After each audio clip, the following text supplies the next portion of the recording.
شرط کہتے ہیں ایسی چیز کو جو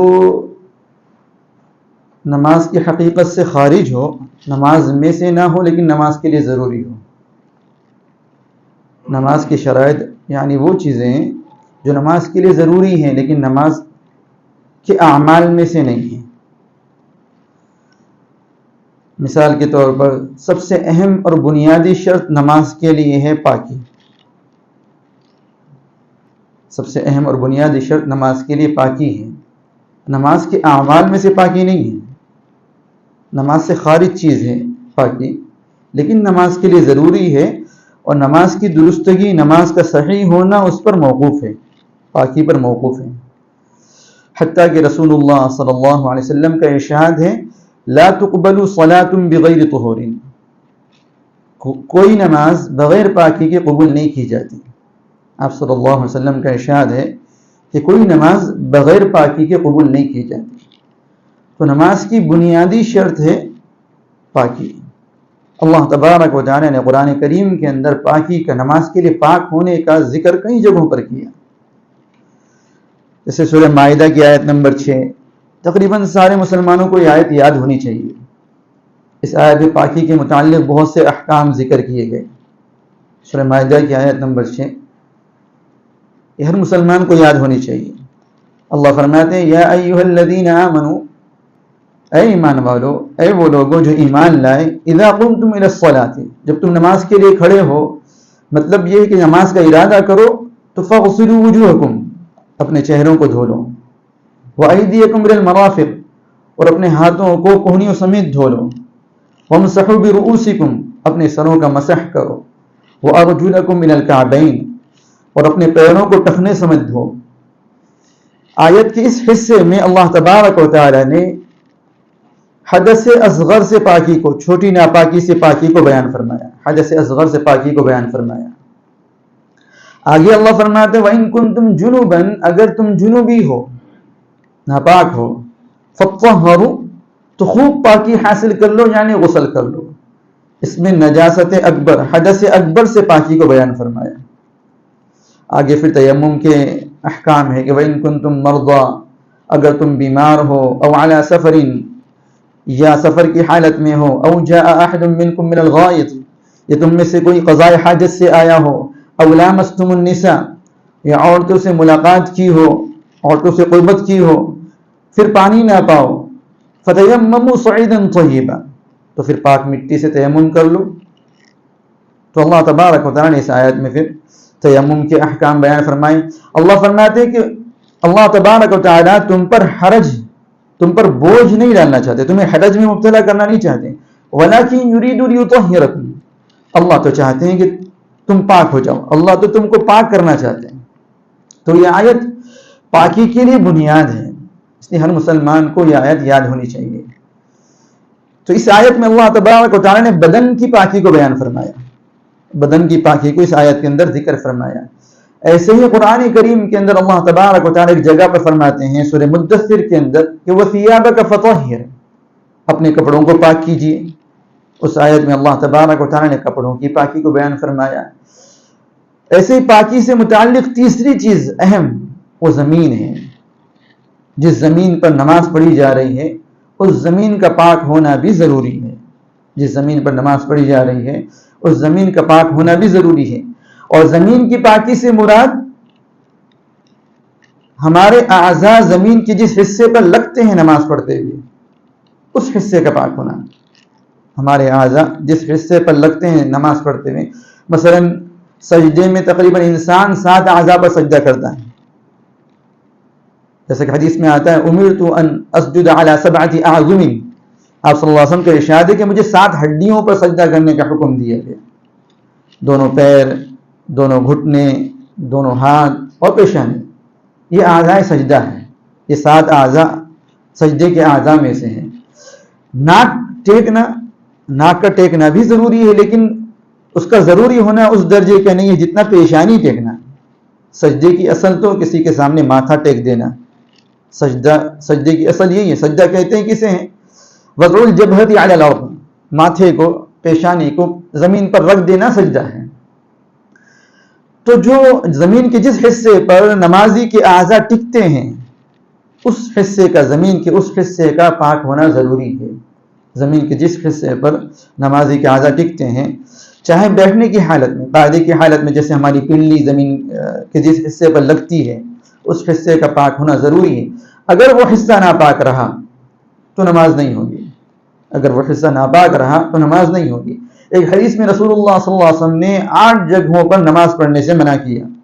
ان میں سے ایک جگہ جہاں کچرا ڈالا جاتا ہے, ایک جگہ جہاں جانور ذبح کیے جاتے ہیں, ایک جگہ جہاں اونٹوں کو باندھا جاتا ہے. یہ وہ جگہیں ہیں جو ناپاک ہیں. تو ناپاک جگہوں پر رسول اللہ صلی اللہ علیہ وسلم نے نماز پڑھنے سے منع فرمایا. ایک مرتبہ ایک دیہاتی اعرابی مسجد نبوی میں آ کر پیشاب کر دیتا ہے. آپ صلی اللہ علیہ وسلم اس پیشاب کو باقی نہیں رکھتے ہیں, اور اس کو ایسا بھی نہیں کہ اس کو ڈانٹتے ہیں اور مارتے ہیں, ایسا نہیں, اس کو تنبیہ کرتے ہیں, سمجھاتے ہیں. حالانکہ صحابہ رضی اللہ عنہم اس کو مارنے کے لیے دوڑے, اس کو روکنے کے لیے دوڑے. تو آپ صلی اللہ علیہ وسلم نے کہا فرمایا کہ نہیں پھرنے دو, کیونکہ یہ حالت ایسی ہوتی کہ اس وقت روکنا جو ہے ہو سکتا ہے کسی نقصان کا ذریعہ بن جائے. اس لیے آپ صلی اللہ علیہ وسلم نے روکنے سے تو منع فرمایا, لیکن اس کے بعد جو ہے پیشاب کر لینے کے بعد وہاں پر پانی ڈلوایا اور مٹی جو ہے الٹ پلٹ کروا دی. آپ صلی اللہ علیہ وسلم کے زمانے میں مسجد ایسی نہیں بنی تھی جیسے کہ آج کل ہے کہ قالین بچھے ہوئے ہیں اور عالیشان جو ہے ہر طرف سے انتظامات ہیں بچھانے کے. ایسے نہیں, مٹی ہوتی تھی زمین پہ. جیسے کہ وہ شب قدر والی روایت میں آتا ہے نا کہ جس رات شب قدر تھی اس رات کی صبح کو آپ صلی اللہ علیہ وسلم نے کیچڑ میں سجدہ کیا تھا. یعنی مسجد ایسی تھی کہ بارش ہوتی تو کیچڑ ہو جاتا تھا مسجد کے اندر. تو ایک عربی نے پیشاب کیا تو آپ صلی اللہ علیہ وسلم نے جو ہے پانی اس پر بہا دیا. تو یہ نصوص اور احادیث اس بات پر دلالت کرتی ہے کہ ناپاک زمین پر نماز نہیں ہوتی. ناپاک زمین پر نماز نہیں ہوتی. زمین کا پاک ہونا بھی ویسے ہی ضروری ہے جیسے انسان کے بدن کا اور انسان کے کپڑوں کا پاک ہونا ضروری ہے. زمین کا پاک ہونا بھی ویسے ہی ضروری ہے جیسے انسانی بدن اور انسان کے کپڑوں کا پاک ہونا ضروری ہے. البتہ اگر زمین سوکھ جائے اور ناپاکی کے ذرات ختم ہو جائیں تو زمین کا سوکھ جانا زمین کو پاک کر دیتا ہے. زمین کا سوکھ جانا زمین کو پاک کر دیتا ہے بشرطے کہ ناپاکی کے اجزاء, ناپاکی کے ذرات زمین پر نہ ہوں. جیسے گوبر ہے, گوبر دکھائی دے رہا ہے تو وہ زمین پاک نہیں ہے, وہاں نماز نہیں پڑھ سکتے. جیسے کہ دیہات وغیرہ کے اندر پہلے گوبر سے زمین لیپی جاتی تھی, تو اگر گوبر کے اجزاء باقی ہیں تو اس زمین پر نماز پڑھنا درست نہیں ہے. ہاں اگر مٹی اتنی زیادہ ہے کہ مٹی کی کثرت نے, مٹی کی زیادتی نے گوبر کے اجزاء کو فنا کر دیا تو اب نماز پڑھنا جائز ہو جائے گا, درست ہو جائے گا. لیکن اگر گوبر کی ذات باقی ہے, گوبر کے اجزاء باقی ہیں تو پھر اس زمین پر نماز نہیں پڑھی جا سکتی. تو اگر زمین پر سے ناپاکی کے اجزاء فنا ہو جائیں اور زمین سوکھ جائیں, چاہے زمین کو دھویا نہ جائے, ناپاکی کے اجزاء فنا ہو جائے, زمین سوکھ جائے تو زمین پاک ہو جائیں گی. ایک حدیث میں رسول کریم صلی اللہ علیہ وسلم کا ارشاد ہے زکات الارض یبسها, زکات الارض یبسها, کہ زمین کی پاکی اس کا سوکھ جانا ہے. زمین کی پاکی اس کا سوکھ جانا ہے, لیکن یہ سوکھ جانا پاکی کب ہوگا؟ جب ناپاکی کے اجزاء, ناپاکی کے ذرات زمین پر نہ ہوں. اگر ناپاکی کے اجزاء یا ناپاکی کے ذرات زمین پر ہے تو وہ زمین نہیں ہو, تو ناپاکی پر آپ نماز پڑھ رہے ہیں. رسول کریم صلی اللہ علیہ وسلم ایک مرتبہ نماز پڑھا رہے تھے جوتے پہن کر. آپ صلی اللہ علیہ وسلم نے دورانی نماز, دورانی, جیسے میں نے کہا کہ جیسے آج عالیشان مسجدیں ہوتی ہیں ویسی مسجد نہیں تھی, مٹی والی مسجد تھی. تو آپ صلی اللہ علیہ وسلم نماز پڑھا رہے تھے جوتے پہن کر. جوتے پر ناپاکی لگی ہوئی تھی, گندگی لگی ہوئی تھی. دوران نماز رسول اللہ صلی اللہ علیہ وسلم نے بائیں طرف جوتے اتار دیے. آپ صلی اللہ علیہ وسلم کو دیکھ کر صحابہ رضی اللہ عنہم نے بھی جوتے اتار دیے. آپ صلی اللہ علیہ وسلم نے نماز کے بعد ارشاد فرمایا کہ تم نے جوتے کیوں اتار دیے؟ کہا یا رسول اللہ آپ نے اتار دیے.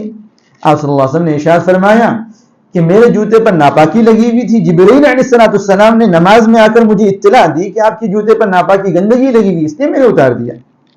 تو پتہ چلا ناپاک چیز پر نماز نہیں پڑھ سکتے, ناپاک چیز پر نماز نہیں پڑھ سکتے. ایسے بچھونا اگر ناپاک ہو تو اس بچھونے پر بھی نماز نہیں پڑھ سکتے.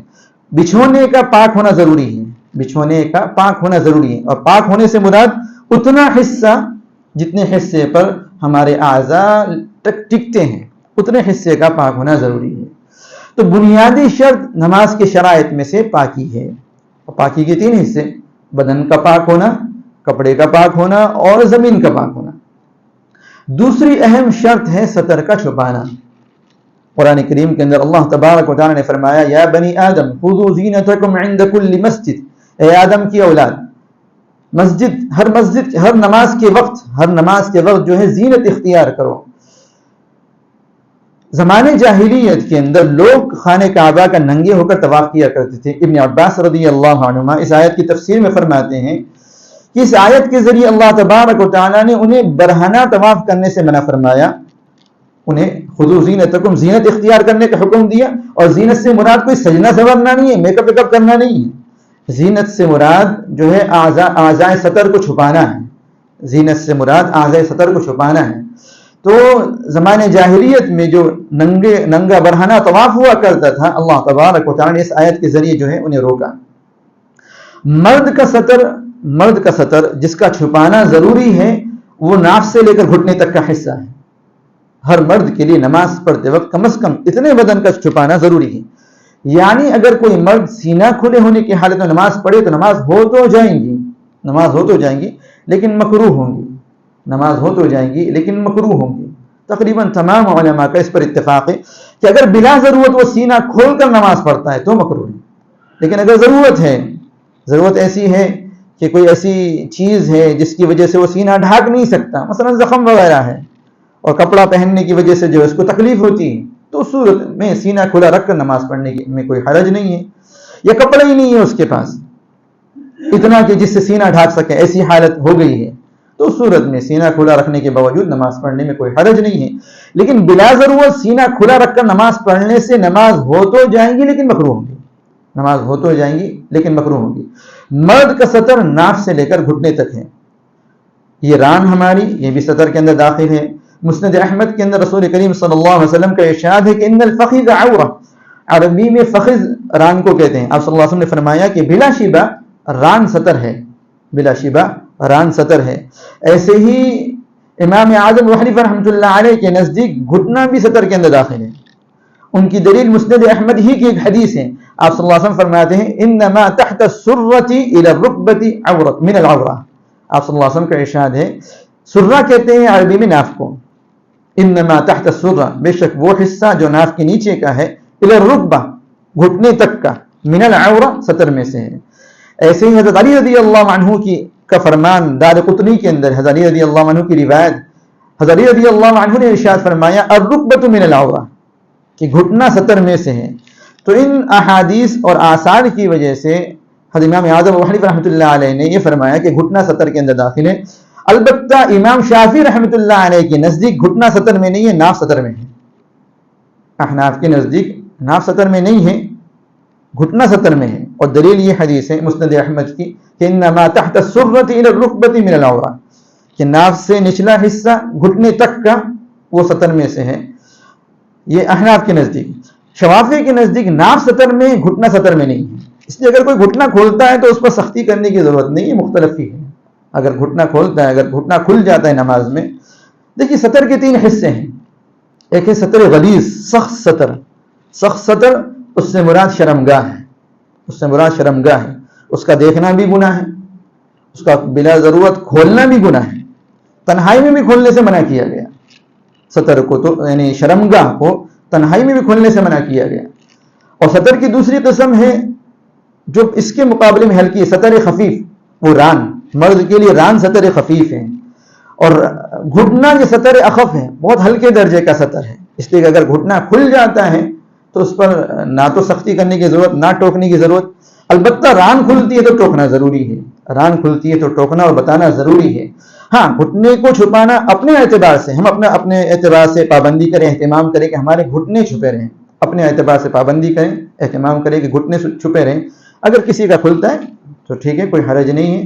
لیکن اگر ران کھلتی ہے تو اس پر ٹوکنا چاہیے. تو مرد کا سطر ناف سے لے کر گھٹنے تک کا حصہ ہے. احتیاط یہ کہ ناف بھی چھپائیں، ناف کو بھی چھپایا جائے اور گھٹنے کو بھی چھپایا جائے. یہ احتیاط ہے. احتیاط اس میں ہے کہ ناف بھی چھپائیں اور گھٹنے کو بھی چھپائیں، درمیانی حصہ تو چھپانا ہی ہے. اگر دوران نماز سطر کھل گیا اور اعضائے سطر میں سے کوئی عضو چوتھائی حصے تک کھلا رہا، 3 مرتبہ سبحان اللہ کہنے کی مقدار تک کھلا رہا. جیسے بہت سارے لوگ نماز پڑھتے ہیں اور اتنی تنگ اور اتنی چست جو ہے پینٹ پہن کے آتے ہیں کہ سجدے میں جاتے ہیں تو ان کی کمر کا حصہ جو ہے کھل جاتا ہے، ان کی کمر کا حصہ کھل جاتا ہے. اگر کوئی عضو اعضائے سطر میں سے کھلا رہا، چوتھائی عضو کھلا رہا 3 مرتبہ سبحان اللہ کہنے کی مقدار، یعنی ایک رکن کی ادائیگی کی مقدار تک کھلا رہا تو اس کی نماز نہیں ہوتی.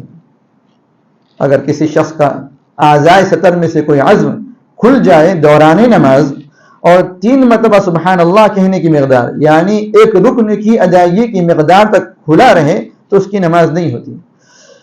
دیکھنے سے نماز نہیں ٹوٹتی، دیکھنے سے نماز اگرچہ ارادتاً دیکھنا نہیں چاہیے، لیکن اگر کسی پیچھے والے کی نظر اس کے کھلے سطر پر پڑ گئی، جیسا کہ ہوتا ہے پریکٹیکلی، ایسا ہوتا ہے مسجدوں کے اندر لوگ اتنی تنگ اور چست پینٹ پہن کے آتے ہیں کہ سجدے کے اندر ان کا سطر کھل جاتا ہے، بلکہ سورین کا حصہ بھی دکھائی دیتا ہے. اب پیچھے والے کی نظر پڑ گئی تو یہ غلط فہمی لوگوں کے اندر عام ہے کہ کسی کو برہنہ دیکھنے سے وضو ٹوٹ جاتا ہے. ایسا کچھ نہیں ہے. کسی کو ننگا دیکھنے سے وضو نہیں ٹوٹتا، کسی کو برہنہ دیکھنے سے وضو نہیں ٹوٹتا.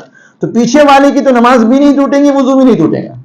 لیکن اگر اس کا اتنا زیادہ سطر کھل گیا کہ چوتھائی عضو کی مقدار کو پہنچ گیا اور کھلا رہا مسلسل 3 مرتبہ سبحان اللہ کہنے کی مقدار تک کھلا رہا، اس کی نماز نہیں ہوگی جس کا سطر کھلا ہے. دیکھنے والے کی نماز پر کوئی اثر نہیں پڑے گا. لیکن جان بوجھ کر کسی کے کھلے سطر کو دیکھنا یہ منع ہے. حدیث میں رسول اللہ صلی اللہ علیہ وسلم کا ارشاد ہے، مسلم شریف کی حدیث ہے کہ لا ينظر الرجل الى عورة الرجل ولا تنظر المرأة الى عورة المرأة. نہ مرد کے سطر کو دیکھیں، نہ عورت کے سطر کو دیکھیں. نہ مرد کے سطر کو دیکھیں، نہ عورت کے سطر کو دیکھیں. مرد کا عورت کو دیکھنا یا عورت کو سطر کو دیکھنا تو دور کی بات، آپ صلی اللہ علیہ وسلم نے تو مرد کو مرد کے سطر کے دیکھنے سے بھی منع فرمایا، عورت کو عورت کا سطر دیکھنے سے بھی منع فرمایا. اس لیے ارادتاً نہیں دیکھنا چاہیے، لیکن اگر اتفاقاً نظر پڑ گئی تو نماز پر یا وضو پر کوئی اثر نہیں ہوگا. یہ تو ہو گیا مرد کا سطر. عورت کا پورا بدن سطر ہے سوائے 5 اعضاء کے. 5 اعضاء سطر نہیں ہے.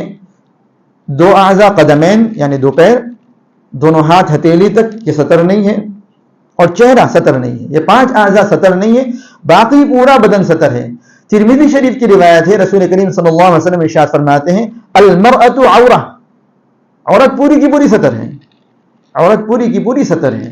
ایسے ہی حضرت عائشہ رضی اللہ عنہا کی روایت ہے، حضرت عائشہ رضی اللہ ترمذی کے اندر ہے، حضرت عائشہ فرماتی ہے کہ رسول کریم صلی اللہ علیہ وسلم نے ارشاد فرمایا لا يقبل اللہ صلاۃ حائض الا بخمار، کہ اللہ تبارک و تعالیٰ کسی بالغہ عورت کی نماز بغیر اوڑھنے کے قبول نہیں کرتے. اللہ تبارک و تعالیٰ کسی بالغہ عورت کی نماز بغیر اوڑھنے کے، بغیر دوپٹے کے قبول نہیں کرتے، یعنی بغیر بالوں کے ڈھکے ہوئے قبول نہیں کرتے. تو بالوں کو ڈھکنا عورت کے لیے انتہائی ضروری ہے. ویسے بھی عام حالت کے اندر بھی بال ڈھکے ہونے چاہیے. دیکھیے جیسے مرد کے سطر کے 3 حصے ہیں، سطر غلیظ ہے، سطر خفیف ہے، اور ایک اور ہلکے درجے کا سطر ہے، ایسے ہی عورت کے سطر کے بھی 3 حصے ہیں. اس کا سطر غلیظ کیا ہے؟ سطر غلیظ سینے سے لے کر گھٹنے تک کا حصہ اس کا سطر غلیظ ہے. اس پر محرم مرد کے لیے بھی نظر ڈالنا جائز نہیں ہے. محرم مرد سے مراد باپ ہے، بھائی ہے، ان کے لیے بھی کسی عورت کے سطر غلیظ کو دیکھنا، یعنی سینے سے لے کر گھٹنے تک کا حصہ دیکھنا جائز نہیں ہے. اور اس کا سطر خفیف جو ہے وہ سر کے بال ہے، اور یہ شولڈر والا حصہ ہے، ایسے گردن والا حصہ ہے، اور ایسے پنڈلی والا حصہ. یہ بھی سطر ہے، لیکن یہ سطر غلیظ سے کچھ ہلکے درجے کا سطر ہے. اس حصے پر محرم باپ اور بھائی نظر ڈال سکتے ہیں بشرطے کہ فتنہ نہ ہو، مزاج اور جو ہے فطرت چینج نہ ہوئی ہو. ورنہ آج اللہ معاف کرے ایسا زمانہ ہے کہ آج تو عورتیں اپنے باپ اور بھائیوں سے محفوظ نہیں ہیں. اگر فتنہ ہو علماء نے مسئلہ لکھا ہے کہ فتنہ ہو تو عورت کو تو اپنے بھائی سے بھی پردہ کرنا چاہیے. ایسا بھائی جو بدباطن ہے، بد فطرت ہے، جس کی فطرت میں کجی ہے، جس کی فطرت میں خرابی. ایسے سینکڑوں واقعات آتے ہیں استفتاء کے، سوال پوچھے جاتے ہیں کہ بھائی نے اپنی بہن کے ساتھ غلط حرکت کر لی، اب کیا کریں. اس طرح کے واقعات آتے ہیں. تو زمانہ تو ایسا ہے کہ یہاں نہ عورتیں اپنے بھائیوں سے محفوظ ہیں، نہ باپوں سے محفوظ ہیں. تو ایسے فتنے کے زمانے میں تو عورتوں کو تو ان بدباطن بھائیوں اور باپوں سے بھی پردہ کرنا چاہیے، چھپنا چاہیے. اعضا اپنے اعضا کو چھپانا چاہیے. لیکن اگر نیک ہے شریف ہیں تو اپنے سر کے بال, اپنی پنڈلی اور ایسے ہی اپنے ہاتھ پورے کے پورے اور یہ شولڈر والا حصہ, یہ گردن والا حصہ اپنے باپ اور بھائی کے سامنے کھول سکتی ہے. اجنبی مرد کے لیے, اجنبی مرد کے سامنے تو چہرہ بھی نہیں کھولنا چاہیے, کیونکہ چہرہ ہی اصل موضع زینت ہے, چہرہ ہی اصل زینت کی جگہ ہے. اور اللہ نے زینت کی جگہ اجنبیوں کے سامنے کھولنے سے قرآن میں منع فرمایا. 22 پارے کے اندر اللہ فرماتے یا ایھا النبی قل لازواجک وبناتک ونساء المؤمنین یدنین علیہن من جلابیبہن. اے نبی آپ اپنی ازواج سے اور اپنی بیٹیوں سے اور مومن عورتوں سے کہیے کہ اپنے اوپر چادر لٹکا لیں. تو یہ چادر لٹکانے کا حکم کیا چھپانے کے لیے دیا تھا؟ بدن چھپا کرنے کے لیے نہیں, چہرہ چھپانے کے لیے دیا تھا. یہ آیت جو اتری ہے اس سے پہلے حضرت عمر رضی اللہ عنہ نے رسول کریم صلی اللہ علیہ وسلم کو رائے دی تھی کہ میرا دل چاہتا ہے کہ مومن عورتیں پردہ کریں, مومن عورتیں عام مردوں کے سامنے نہ نکلیں, خصوصاً ازواج مطہرات اور بنات طیبہ, بنات رسول پردہ کریں.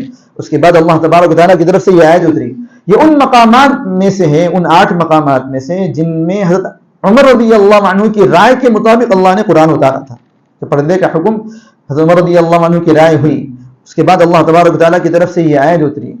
تو یہاں جو پردہ چادر لٹکانے کا حکم ہے وہ تو چہرے پر چادر لٹکانے کا حکم ہے, اور یہ اجنبی مردوں کے لیے.